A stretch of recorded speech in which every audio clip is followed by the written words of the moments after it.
aqui de volta nessa sequência de 3 encontros que eu propus com vocês. Esse é o nosso segundo encontro. Então vamos dar um breve momento aí para as pessoas chegarem, sejam todos bem-vindos.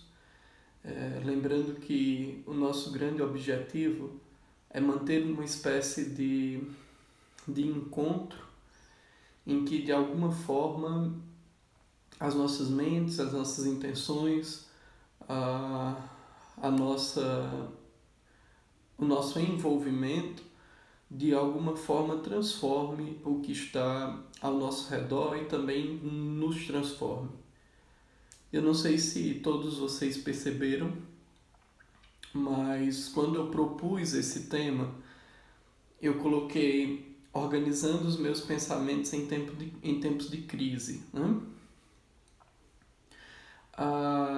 E, obviamente, muitas pessoas ligam a crise a esta crise que temos vivido por causa do coronavírus. E é óbvio que eu vou tratar sobre isso porque é algo que está muito aparente, que está muito inflamado, que está muito visível, que está muito à superfície, né? É uma situação em que nós estamos vivendo de uma maneira mais viva, né? Está mais pulsante, né? É o que eu diria, ou que a psicanálise chamaria de conteúdo manifesto, né? Mas existe um conteúdo latente. E quando eu propus em época de crise, eu propus que pudéssemos aprender um pouco a organizar os nossos pensamentos em qualquer situação de crise, não apenas nesta crise proposta imposta pelo vírus, mas em crises que todos nós já vivemos e que, inclusive, vamos continuar vivendo, né? Então, são crises que vivemos de maneira geral e que vamos viver continuamente, né? Mas antes de falar que crises são essas e como trazer esta dinâmica, eu quero apenas lembrar a você que está acompanhando que aqui eu tenho uma caixinha de perguntas, que inclusive alguém já colocou alguma pergunta, depois eu vou olhar, tá? Então, usem, por favor, essa caixinha e se tiverem alguma pergunta, evitem colocar nos comentários, coloquem aqui nessa caixinha, senão eu posso esquecer. E caso ache justo e interessante, envie essa live para alguém que você acha que pode estar precisando organizar um pouco os pensamentos nesse momento. Você pode enviar agora mesmo, você clica aqui, escolhe algum amigo e compartilha, tá? Mas antes eu quero compartilhar com vocês algo que pode nos ajudar a entender melhor essas crises. E eu quero definir um pouco pensamento e um pouco crise, mas para trazer vocês para a mesma intenção que eu nesse processo, eu vou sugerir um exercício, né, para que a gente possa entender estas etapas, esse movimento, né, do que chamamos de crise, tá? Eu vou te pedir que você se ajuste na cadeira ou no lugar em que você está, de uma maneira que seja confortável para ti e que possa fechar um pouco os seus olhos, né? Ou se quiser manter os olhos abertos, olhe fixamente para um ponto, nem que seja aqui mesmo no seu celular. Respire 2 ou 3 vezes profundamente. Lembre-se do que aprendemos ontem, né? Esvazie um pouco seu pulmão inicialmente, principalmente aquelas pessoas que podem estar um pouco mais ansiosas. Então, esvazie um pouco seu pulmão.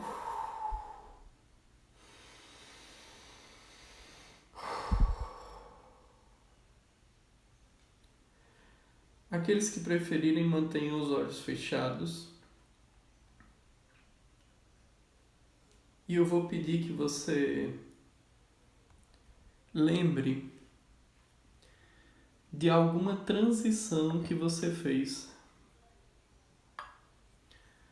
Pode ser uma transição de mudança de cidade, pode ser uma transição de mudança de emprego, pode ser uma transição de mudança de escola, pode ser uma transição de mudança de etapa da vida, da infância para a adolescência, da adolescência para a vida adulta. Alguém que você não conhecia e passou a se aproximar e que se tornou um grande amigo. Apenas se concentre o máximo possível em alguma transição que você realizou nesse momento ou em algum momento da sua vida. Observe que quando nós realizamos transições, mudanças de etapas, sempre existe uma fase em que sofremos pelo que estava lá atrás, em que queríamos aquilo de volta. E mesmo que essa transição futuramente não tenha se apresentado como uma ótima coisa na sua vida, mas perceba que muitas delas nós não tínhamos nada o que fazer para evitar. E quanto mais demoramos a aceitar, menos vivemos isso de uma maneira diferente. Busque perceber o momento exato em que você aceitou aquela mudança, em que você parou de resistir, em que você percebeu que você estava preso a algo que não existia mais e simplesmente soltou, vivendo a nova etapa, o novo presente, o que a vida tinha reservado para ti.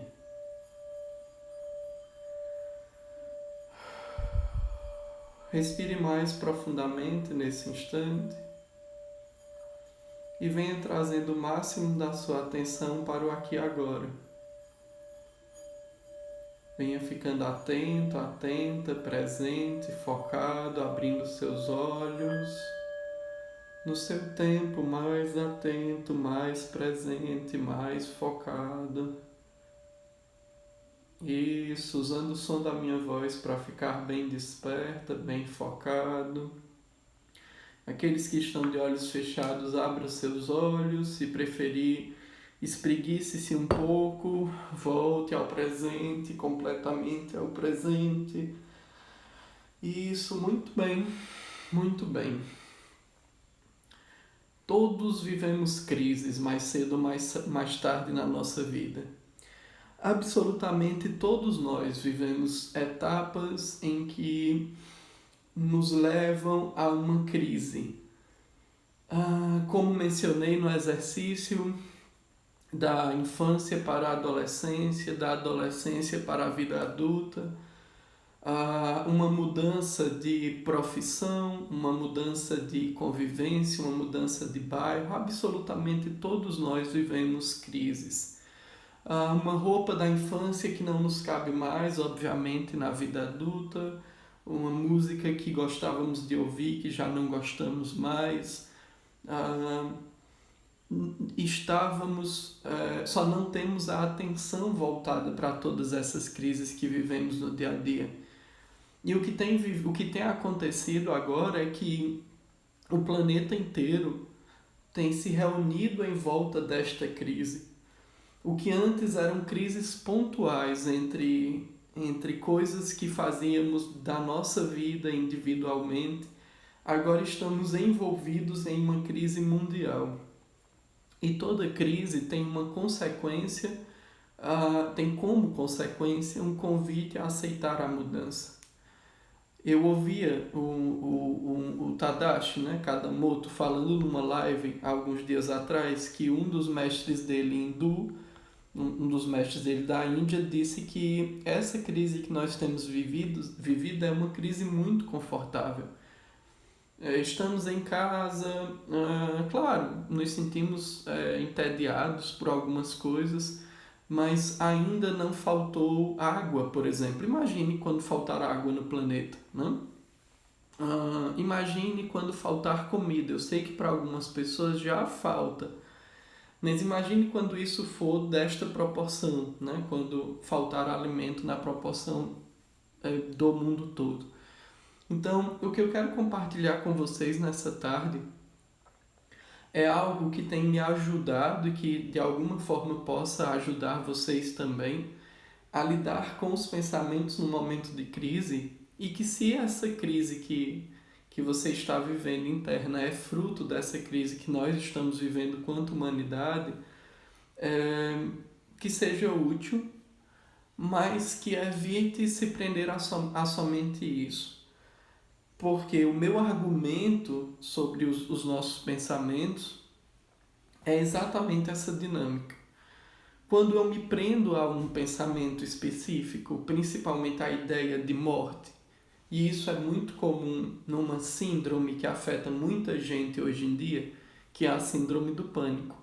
Então, quando eu me prendo, eu acho que eu vou morrer, que as pessoas vão morrer ao meu redor, eu estou preso a um padrão de pensamento, a um estilo de pensamento. Eu estou preso a uma continuidade de um pensamento. E esse pensamento, na minha visão, nada mais é do que a pontinha do iceberg, né? Então, esse pensamento, ele está me assaltando, tomando a minha mente, a minha tela mental, como se fosse um pensamento insistente, uma ideia fixa, né? Que essa ideia fixa é vivida por muita gente, né?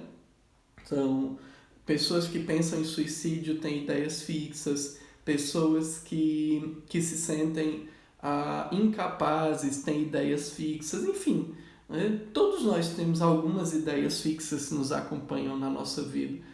Então, essa ideia fixa, esse pensamento, nada mais é do que uma pequena manifestação de tudo o que está guardado, de tudo o que está construindo, de tudo que vibra em intenção no meu ser, dentro de mim. Então, muitas coisas estão inconscientes, estão ocultas. Então, o que eu faço com um pensamento como esse, como a ideia de ter medo de morrer, ou de ter medo da escassez, ou de ter ansiedade sem saber quando tudo isso vai passar? A primeira coisa que eu posso compartilhar com vocês é: evite resistir. Porque quando Jung tem uma frase que eu acho muito interessante nesse cenário, que ele diz assim: quanto mais a gente resiste a algo, mais este algo persiste, né? Então imagine que alguém está invadindo sua casa e que está empurrando sua porta, né? E a sua única opção é ir lá e segurar a porta. Então, quando que isso vai acabar? Se ficar um segurando de um lado e o outro de outro, né? A porta. Quando que isso vai acabar? Dificilmente essa pessoa que está querendo entrar na sua casa vai desistir, vai dizer: não, acho que já deu, acho que eu vou embora, ele tem mais força do que eu, né? Então isso só vai acabar quando ou ele conseguir ceder a porta, ou você conseguir algo mais eficaz, mais efetivo, que faça com que ele vá embora, né? Então, esse pensamento do eu vou morrer, ou eu vou ficar sem nada, ou em minhas contas como vão ficar, ele fica querendo invadir sua tela mental, quer consumir sua energia psíquica.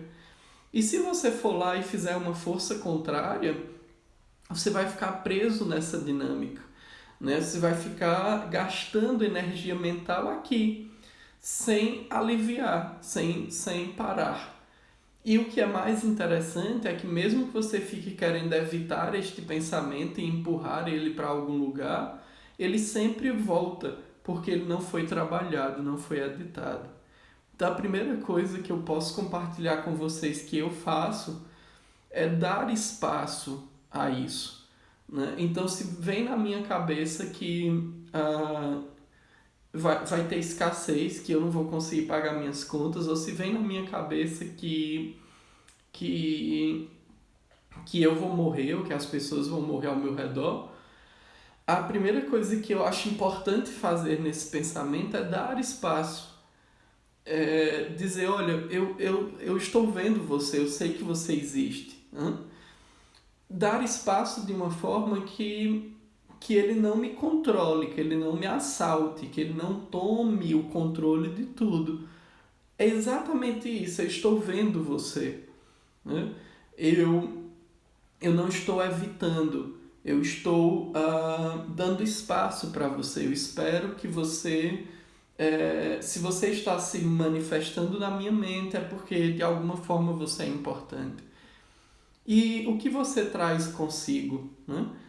Então, quando ele entra como convidado na minha tela mental, o que ele traz com ele? De onde ele vem? De onde vem o meu medo de ficar sem nada? De onde vem o meu medo de não ter as contas atrasadas? De onde vem o meu medo de que as pessoas morram? De onde vem o meu medo de morrer? Então, que convidados você traz? Né? Seja bem-vindo, eu vejo você de alguma forma é importante para mim, e que experiências você me traz. Né? E aí, normalmente, nós vamos começar a observar algumas dificuldades mais intensas, mais profundas, o nosso egoísmo, a nossa vaidade, né? Algumas dificuldades que vão se apresentar durante a nossa vida como um todo, no relacionamento com as pessoas, nas dinâmicas que nós desenvolvemos com o dinheiro, com o ambiente profissional, com a nossa vida como um todo. Então, como lidar com pensamentos em crises, né? Primeiro, reconhecendo que esses pensamentos existem. Primeiro, na verdade, nunca evitando eles, né? Segundo, reconhecendo que eles existem. E terceiro, que convidados que ele me traz, né? E aí é importante, pessoal, que a gente fique muito atento, porque às vezes nós não conseguimos lidar sozinho com esses pensamentos, né? E precisamos, às vezes, de um amigo, de um profissional.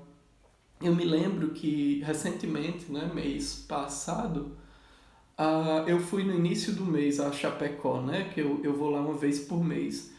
E estando lá, eu estava vivendo uma situação de crise pessoal. Já havia o coronavírus e tal, mas ainda não estava tão intenso, tão forte aqui no Brasil, né? E eu estava vivendo uma crise pessoal. E eu dava espaço a todos esses pensamentos, todas essas ideias, mas não avançava.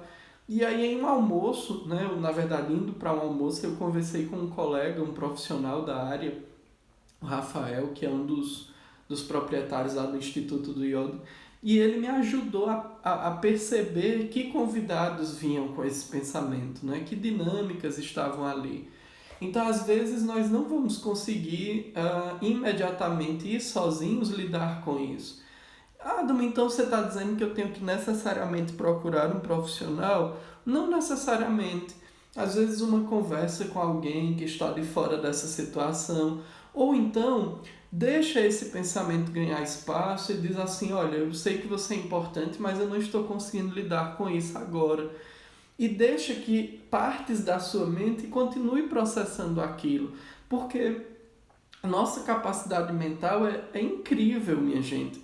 Olha, a nossa mente não está no nosso cérebro, mas o nosso cérebro ele é uma pista da nossa racionalidade, da nossa razão. E ele é uma pista da nossa grandiosidade quanto seres humanos. Perceba, vocês estão fazendo um esforço para ficar atentos ao que eu estou te falando. Mas suas sinapses neurais acontecem à velocidade da luz. Então, ainda que você considere muito interessante o que eu estou te dizendo, É impossível você ficar preso completamente a tudo que eu estou te falando por mais de 20 minutos. Isso as neurociências já testaram, já comprovaram, inclusive desenvolveram um método de estudo chamado Pomodoro, né, em que nós focamos 20 minutos da nossa atenção, descansamos por 5, focamos 5 minutos, 20 minutos, descansamos por 5, focamos 20 minutos, descansamos por 10, porque neurologicamente é impossível ficarmos 6, 7, 8 horas focados em uma única coisa, né? Neurologicamente é impossível. A nossa mente automaticamente, porque é muito rápida, vai trazendo outras coisas à nossa tela mental. Então, ainda que você não tenha condições de fazer uma terapia ou que você ache que não é necessário, porque tem pessoas ainda que têm essa opinião, então deixa que parte da sua mente processe isso. Você diz assim, olha, seja bem-vindo, eu reconheço que você tem alguma importância, mas eu não estou conseguindo entender os teus ensinamentos, de onde você vem, eu não estou conseguindo compreender que mensagem, que recado você traz, né? E aí então você vai nesse processo de mergulhando um pouco mais em você mesmo, em você mesma, você vai nesse processo de ir buscando uma intenção nisso tudo. Então, se o meu pensamento está insistindo, que intenção que ele me traz? Então, no fundo, o que seria organizar os meus pensamentos? Seria compreender que cada pensamento guarda uma intenção. E que cada intenção, por vezes, elas são, por muitas vezes, elas são ocultas. Elas são inconscientes. Então, não é fácil chegar a ela sem algum esforço. Então, no fundo, o que um pensamento que está me tirando do eixo, que está me desorganizando, que está me levando para o sofrimento, o que no fundo ele deseja, o que no fundo ele espera. Ele espera que eu olhe para mim. Ele espera que eu cuide de mim. Ele espera que, de alguma forma, eu tenha mais atenção para mim mesmo. Ele espera que eu perceba que toda a forma que eu interajo com o mundo ao meu redor guarda um ensinamento profundo sobre mim mesmo, né? Então, se eu temo morrer com tudo isso que tem acontecido, quais ensinamentos guardam sobre minha história de vida? Será que eu não vivo o suficiente a vida e por isso eu não quero morrer agora porque eu acho que eu vou ter condições de viver um dia e talvez eu esteja idealizando essa vida. Eu posso ser feliz quando casar, quando tiver dinheiro, quando o coronavírus passar. Será que eu não estou com medo de morrer porque eu esqueci de trabalhar o que eu compreendo pela morte? Será que eu não tenho diversos lutos, inclusive lutos que não sejam de pessoas, mas de objetos de escola, de coisas que eu deixei para trás e que eu não elaborei? E esse medo de morrer, na verdade, é o medo de ter que lidar com todas essas coisas que eu enfiei embaixo do tapete. Será que o medo de morrer é o medo de perder? E no fundo eu imagino que eu sou capaz de juntar todas as pessoas e coisas ao meu redor e ficar segurando, mesmo que eu não aproveite o que ali está, né? Isso são reflexões que eu estou compartilhando com vocês que não tem um modelo único. São coisas que a terapia, que a meditação, que as técnicas de maneira geral me auxiliaram de alguma forma, né? Mas podemos pensar em várias dinâmicas, né? Deixa eu pegar um outro exemplo para compartilhar com vocês. Será que o medo da escassez, né? Eu tenho muito medo de quando isso tudo passar e minhas contas e minhas coisas, né? Que eu quero conquistar, que eu quero comprar, que eu quero adquirir. Eu tenho medo de não conseguir fazer isso, né? Vamos pensar o que pode estar por trás disso tudo, né? Será que conquistar essas coisas não tem sido mais uma vez idealizado? Será que você não tem depositado a tua alegria, a tua felicidade ou até mesmo a tua identidade nessas coisas, né? Será que você não tem pensado que você só é você mesmo com todas essas coisas? E na ausência dessas coisas, o que acontece, né? O que sobra, o que resta? Na ausência de dinheiro, na ausência de carro, de casa, né? O que sobra de você? Né? Quem é você sem estar rodeado de todas essas coisas? Quem é você sem exercer a profissão que você exerce? Quem é você sem estar com o movimento que você estava antes, né? O que resta, o que sobra? Então, os seus pensamentos estão te puxando de uma forma para um lugar que você não conseguiu ir sozinho. Né? E aí, eles estão fazendo isso com uma intenção, com um propósito, e você ainda está reclamando deles, né? Porque eu não consigo dormir à noite, porque é muita coisa na minha cabeça.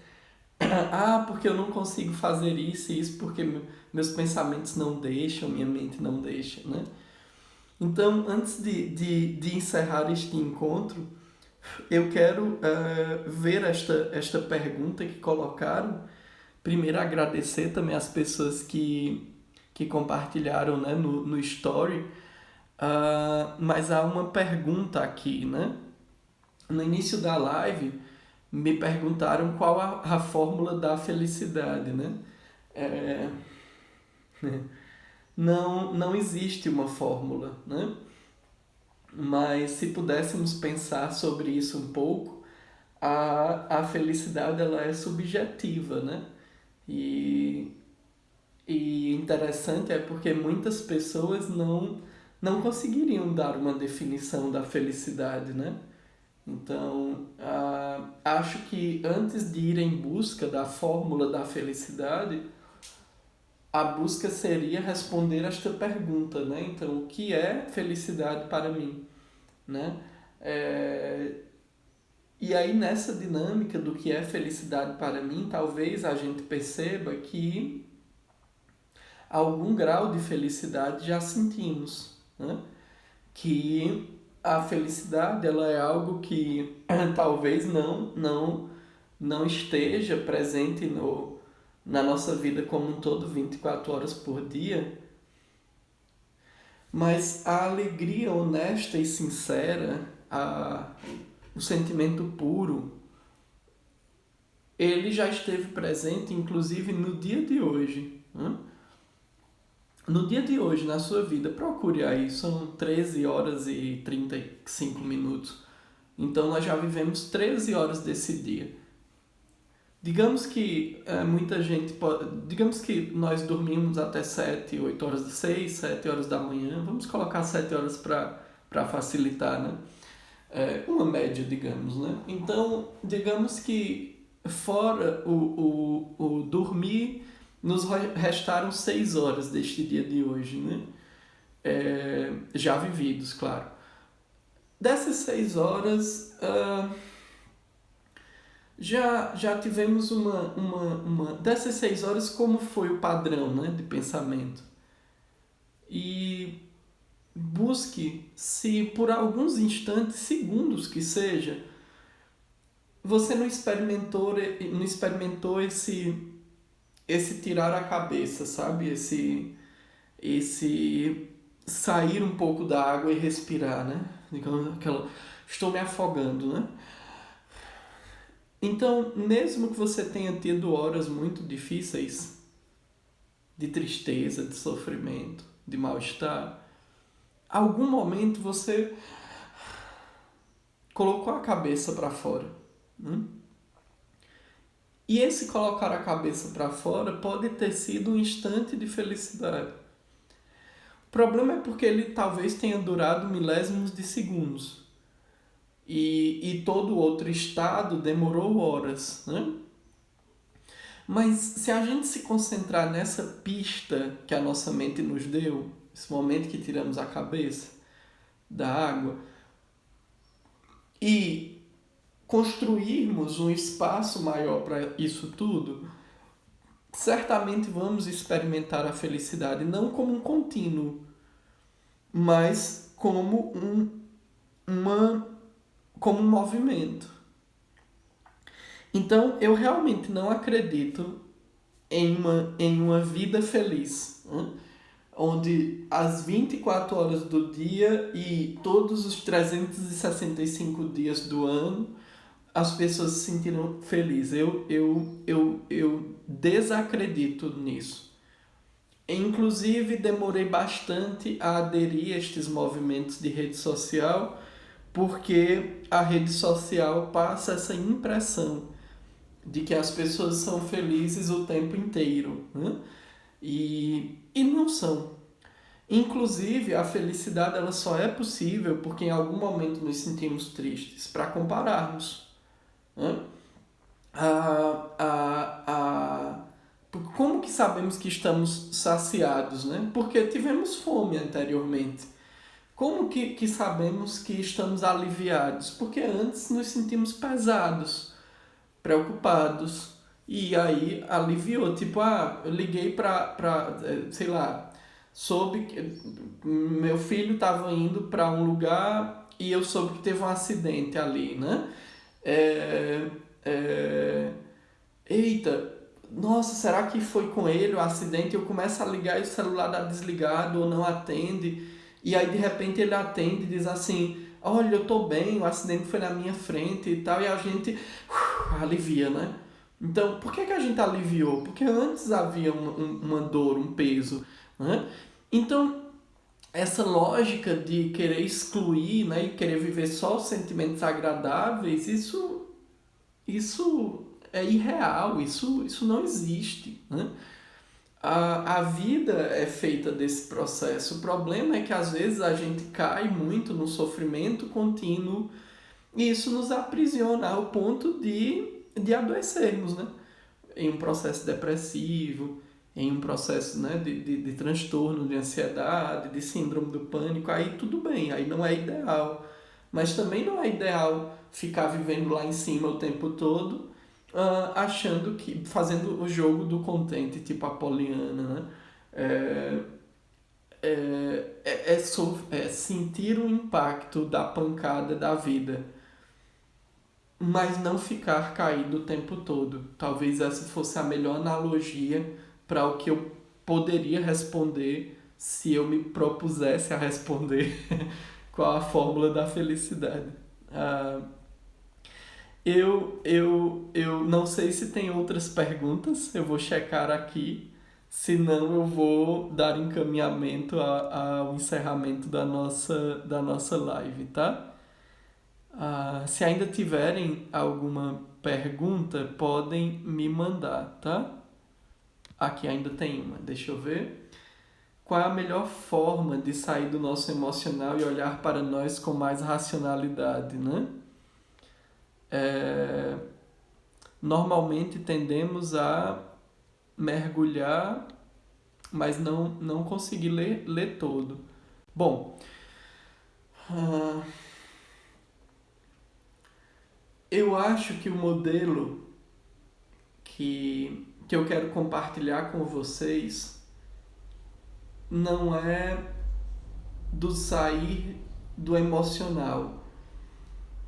Na verdade, há caminhos que a nossa razão não vai dar de conta inicialmente, que a gente só vai perceber depois tudo que a gente mudou e que a gente transformou. Então, quando eu recebo essa pergunta, eu penso assim, não, então talvez seja o emocional esteja prendendo muito nesse ciclo de pensamentos contínuos e de dor e de sofrimento, né? De medo, de angústia. Então, aquele recado que eu dei no início da live vai ajudar entender que é importante parar de evitar isso, convidar intencionalmente esse pensamento, essa emoção para vir à sala, né? Para dialogar contigo. Se não souber o que fazer racionalmente com isso, seja honesto e sincero com você mesmo. Agora não está dando, mas eu reconheço a tua importância, ainda que eu não saiba o que você me traz.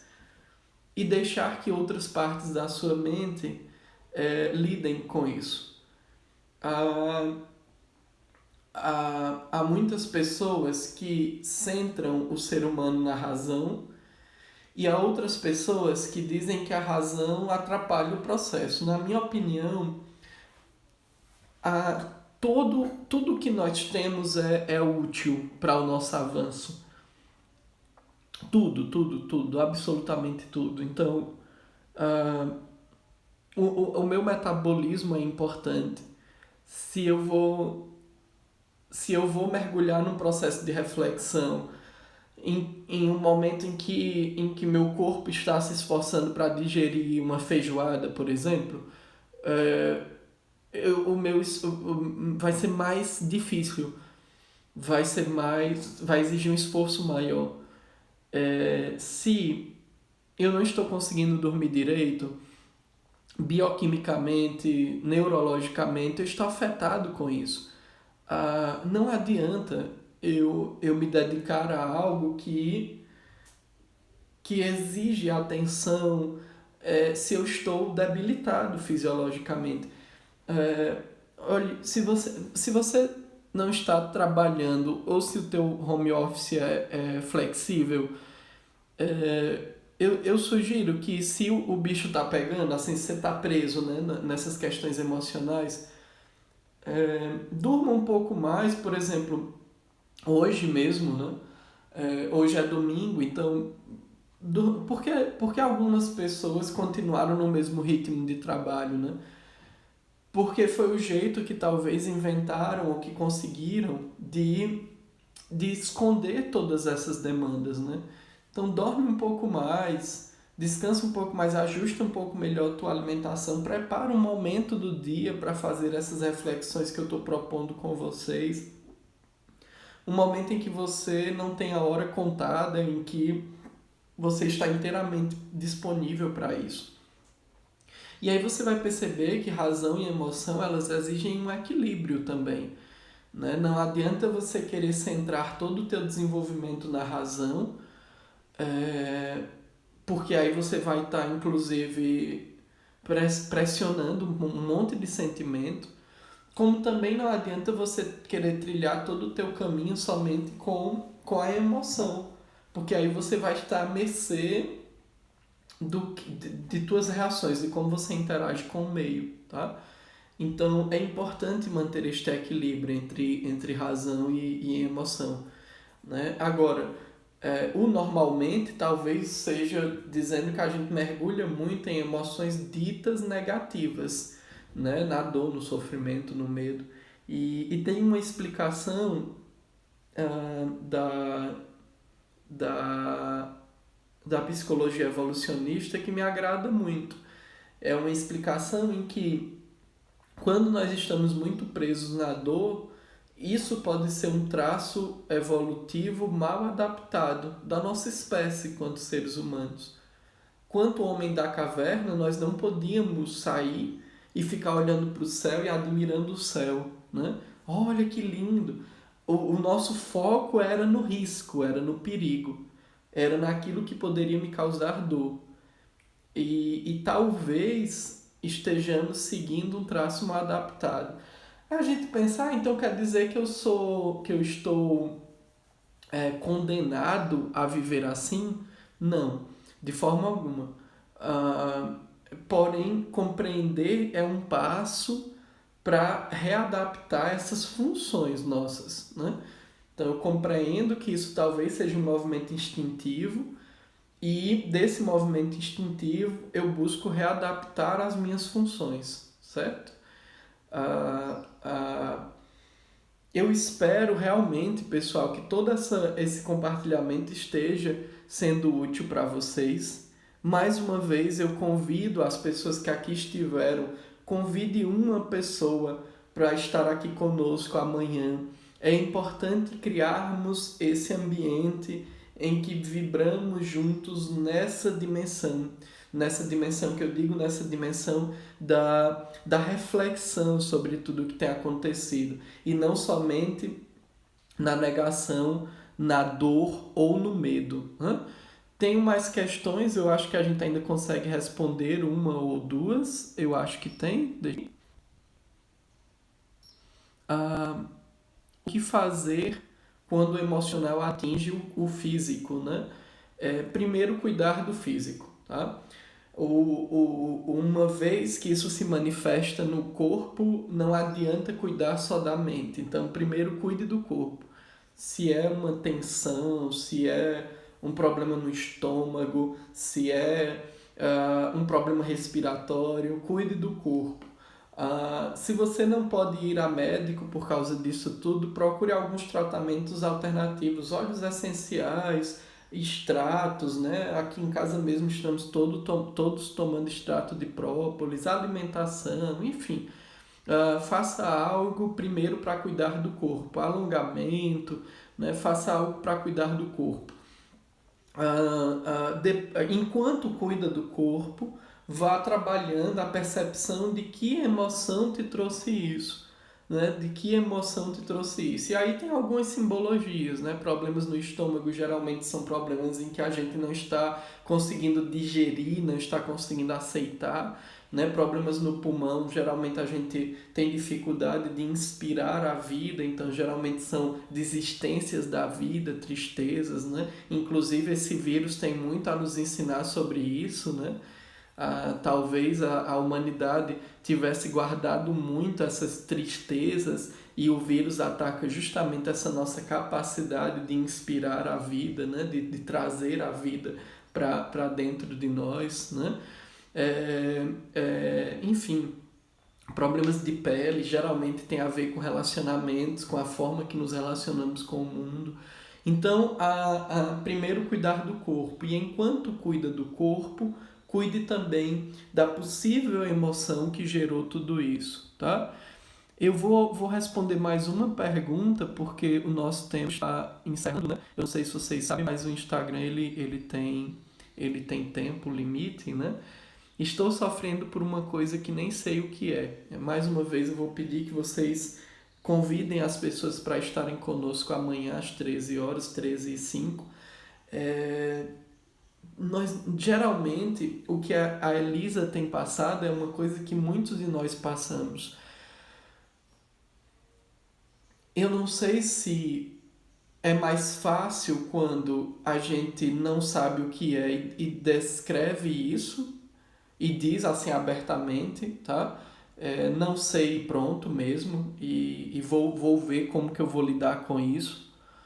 Ou se quando a gente se convence que acha que é alguma coisa. Estou sofrendo porque fulano não gosta de mim, né?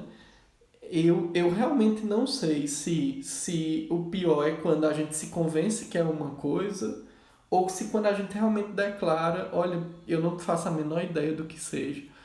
Porque aí é onde reside a semente disso que eu contei para vocês durante quase uma hora, né? Elisa, é um estado que sua mente e seu corpo têm entrado. Então, experimenta fazer aquilo que eu disse no início do nosso encontro. Eu não sei o que está acontecendo, mas eu vou parar de lutar com isso. Eu vou te convidar à mesa, né? eu vou te convidar à sala, pode entrar. Eu não sei o que você tem a me mostrar, mas eu sei que você é importante.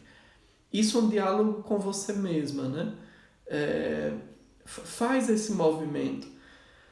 Respira algumas vezes. Faz com que essa emoção ganhe o seu lugar. Sem te controlar, sem te invadir, sem te dominar, mas reconhecendo que de alguma forma ela é importante e deixa a tua tela mental, os teus pensamentos livres para o que for possível dela te mostrar. Respira fundo 2 ou 3 vezes e se for muito pesado, muito doloroso, seja honesta com você, eu não consigo lidar com isso agora. Né? Eu vou te pedir que você fique no seu lugar enquanto eu me torno mais capaz de lidar com isso. Lê algum texto, escuta algo, vê algum vídeo, reata, faz as pazes com algo da tua história, com algo relacionado aos teus pais, com alguma dor que tenha ficado para trás. Reata isso, reconcilia isso e vê como fica, se essa dinâmica fica mais leve. E, se possível, me dê um retorno, já que foi algo direcionado para você. Pessoal, agradeço muito. Mais uma vez, eu peço para que vocês compartilhem com os amigos, para que amanhã estejamos aqui às 13h05. Amanhã é nosso último encontro, né? Amanhã é o nosso último encontro dessa série de lives, mas certamente eu vou continuar fazendo esses movimentos. Vocês já têm lá no meu canal, vou reforçar, no meu canal do Telegram, vocês têm uma série de meditações, de técnicas.